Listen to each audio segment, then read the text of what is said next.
Magandang hapon guys. Ito na yung ating bumper na masilyan na siya. Ayan. Lilihain na lang ito.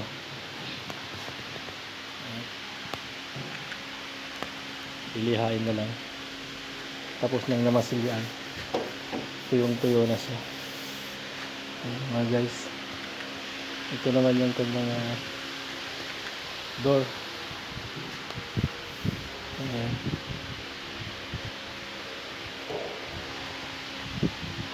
So, lilihain na namin ito ngayon.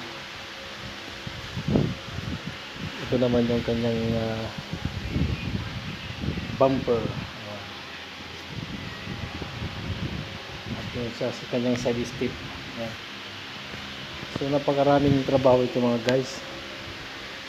Napakarami. Abutin ito ng 4 na araw. Ayan. So Friday bukas wala kaming pasok. Ayan, kaya so Saturday and Sunday makatapos na ito. Abot ng mga Lunes siguro. Ayan mga guys, ang mapagpalang hapon.